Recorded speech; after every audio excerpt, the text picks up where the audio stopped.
Par quoi au quotidien ces échanges réguliers entre architectes, constructeurs de machines, agriculteurs, constructeurs de maisons bois, promoteurs immobiliers? C'est à moi de vous poser la question. Oui, et à Nicolas aussi. C'est un grand bonheur parce qu'on découvre un tas de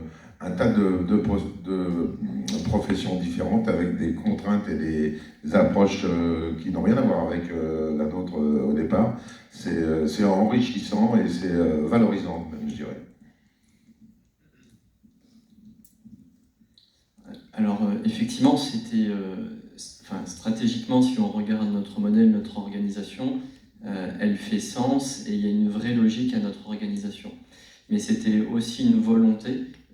Aujourd'hui, on est dans en tout cas, peut-être que je représente une certaine génération, mais d'abord, j'avais pas envie de travailler autrement, parce que pour moi, je ne serais pas légitime à imposer un modèle construit tout seul.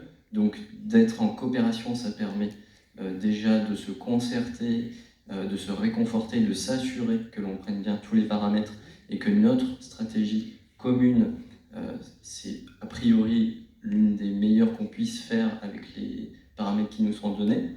Et donc au quotidien, on apprend tous, on se challenge tous, on doit apprendre à se connaître, à s'intéresser à l'histoire et à la culture de l'autre, parce que là, nous sommes dans un écosystème multiculturel où nous avons plusieurs horizons professionnels qui se rencontrent. Et ça, je crois, alors je ne veux pas lancer un pavé dans la mare, mais qu'au XXIe siècle, ce n'est pas un modèle pour lequel nous sommes conditionnés. Voilà, donc on titille un peu nos références et nos zones de confort, mais toujours avec un mot d'ordre, la convivialité. Alors, est-ce qu'on... Dans la manière de prendre les décisions et de piloter l'activité, est-ce qu'il n'y a pas des moments où on se dit « Mon Dieu, mais c'est compliqué, je perds un temps fou à me faire comprendre » et est-ce qu'il n'y a pas d'autres moments où, au contraire, ça permet d'accélérer l'action?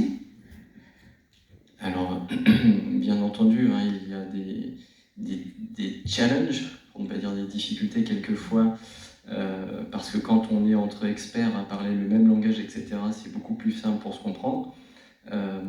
Par contre, de devoir reformuler, de devoir s'assurer que l'on se comprenne bien tous, c'est aussi l'occasion de s'assurer que l'on prenne bien la bonne direction et de s'assurer qu'on a bien pris tous les paramètres en compte. Alain peut en témoigner, il a régulièrement, il faut rappeler la signification, c'est bourré d'acronymes pour chacun des secteurs qui sont représentés. Et donc, c'est effectivement, ça peut être un challenge pour la communication. Par contre, les questions, entre guillemets, naïves de chacun sur des sujets qu'ils ne maîtrisent pas apportent beaucoup de richesse et nous permettent, comment je dirais, des fois d'envisager des choses. Si on était resté entre ingénieurs ou en circuit fermé, on ne saurait peut-être pas aller aussi loin et on n'aurait pas été aussi performant. Et surtout, on gagne beaucoup de temps parce que tous les avis sont là et on gagne des étapes pour les suivantes. Alors finalement, vous avez investi pas mal d'argent dans un programme de R&D qui devait aboutir au développement du produit final, qui était ce matériau isolant à base de paille hachée qu'on insuffle dans des caissons en bois, si j'ai bien compris. Vous avez aussi collectivement, tous ensemble, accumulé de l'expérience, de la connaissance, de l'intelligence collective. C'est quoi les perspectives d'avenir de ce projet? Ça va rester ici, dans la Vienne, ou ça... Alors, dans un premier temps, le but, il est vraiment de fiabiliser, entre guillemets, la dynamique et l'offre, qui est une offre à la fois d'un produit et d'une solution, je dirais, intégrée. En fiabilisant l'outil de production, en calant un petit peu tous les paramètres avec donc ce premier site pilote dans la Vienne, avec la coopérative agricole de la Tricherie.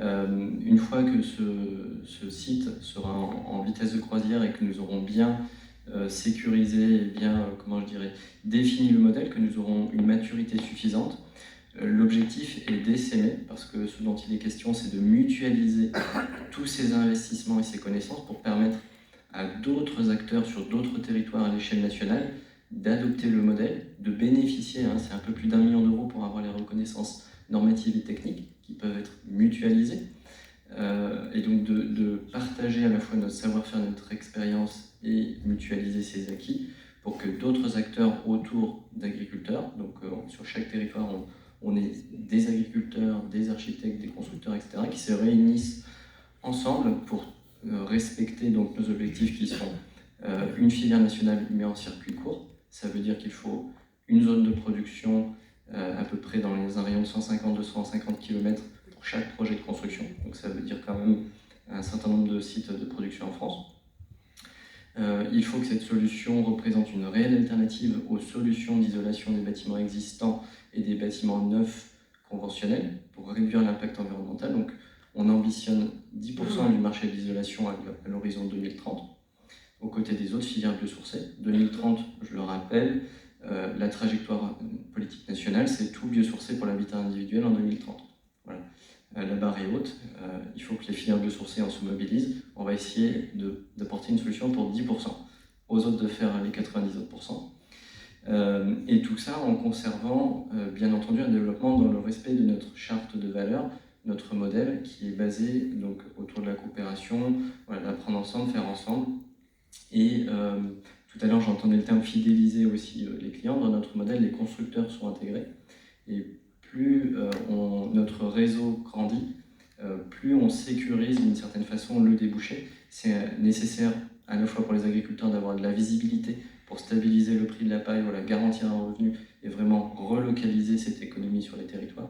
Donc, dans 10 ans, nous avons des centaines de sociétaires parties prenantes de la chaîne de valeur et on fait 10% de notre part pour rendre biosourcé le bâtiment. C'est super tentant. Vincent, une réaction par rapport à ce projet?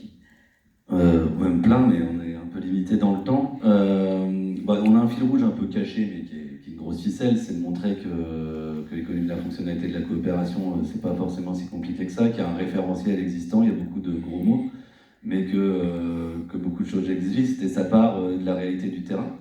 Là, la définition, elle est presque donnée, alors que tu savais pas ce que c'était que c'est la semaine dernière, alors vous le pratiquez entre guillemets pour le coup, puisqu'il y a la coopération qui est là présente avec la prise en compte des contraintes de chacun.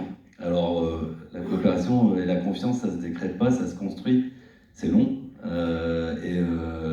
oui, c'est un vrai travail pour le coup, et il faut des conditions qui soient réunies pour pouvoir mettre en place un modèle économique, si on parle d'un modèle économique quand même, qui est une des clés de l'EFC, il y a un concept pour le coup, et là c'est le cas, et pareil, ça se travaille au quotidien, et il faut être honnête, c'est pas toujours simple à mon avis, pour le coup. Et de façon très économique classique, c'est toi qui as parlé de chaîne de valeur, là du coup on essaye aussi peut-être de casser un peu ce système de chaîne de valeur linéaire, où si on est mieux placé que d'autres, on capte les richesses créées. Là, on peut parler un peu d'encastrement de la valeur ou autre, mais en tout cas, une meilleure rémunération, certainement, ou sécurisée. Et ça, c'est du pratico-pratique. Et en plus, si j'étais vraiment embêtant, je dirais que, attention, quand même, à la logique de volume. Il faut le faire, là, on parle de nouvelles matières premières, avec du coup des produits finis, avec de la R&D. C'est super, c'est génial, en plus avec du circuit court. Et par contre, il faut le faire avec l'existant, et c'est ça qui est génial, et pas partir forcément avec du plus.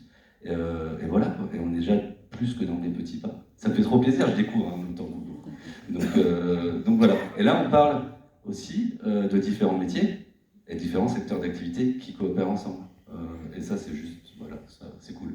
Tout à fait. Merci beaucoup. On va passer